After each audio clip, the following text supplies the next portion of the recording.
Trichet, bonjour, vous êtes l'adjoint au maire chargé du numérique. On a travaillé avec la ville de Nantes de façon très efficace cette année, merci beaucoup. Merci à vous. Grâce à ça, on a pu accueillir ici 12 startups qui viennent tester leurs projets et qui sont soutenus par des incubateurs, différents lieux d'accompagnement.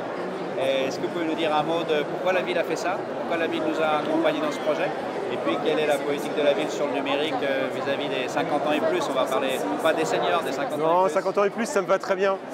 Je pense que le numérique aujourd'hui, il hérite toutes les politiques publiques et qui plus est, il impacte la société dans sa grande majorité, qu'on soit petit, enfant ou 50 ans et plus. Le fait est qu'effectivement, avec ma collègue, on travaille vraiment sur comment le numérique vient au service des personnes pour à la fois essayer de faire en sorte que le numérique soit une aide pour que la personne reste le plus longtemps dans l'endroit où elle s'épanouit au mieux, c'est-à-dire chez elle. Donc on a des dispositifs et on a surtout des startups et des entreprises qui travaillent sur ce sujet-là. On a un numérique très inclusif dans lequel on souhaite que tout à chacun à Nantes ne considère pas le numérique comme une menace, voire un objet qui ne peut pas s'approprier, au contraire une opportunité. Donc on a une politique très forte sur la médiation, comment on accompagne les personnes pour prendre la main tout simplement pour faire une déclaration en ligne. Ça peut paraître trivial, mais encore certaines personnes sont fragiles. C'est exclu aujourd'hui du numérique par l'outil. Effectivement, aujourd'hui, c'est un combat sur lequel on s'engage à Nantes.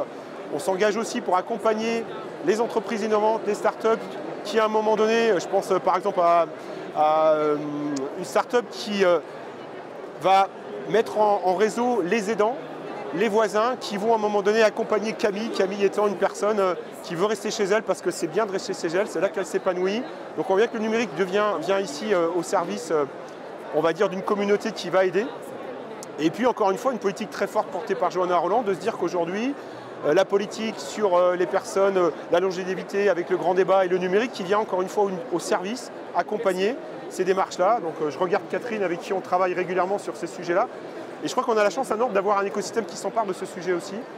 Parce que ce n'est pas forcément un sujet qui est facile à aborder, parce qu'il faut bien connaître le périmètre pour avoir le bon service, le bon outil.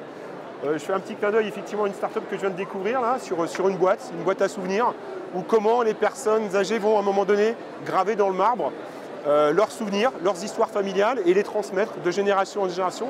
Donc là, le numérique devient le passeur des petites histoires qui vont peut-être la grande histoire familiale. Je trouve ça assez joli et je suis assez content que ça soit nantais. Merci beaucoup. Je vous en prie.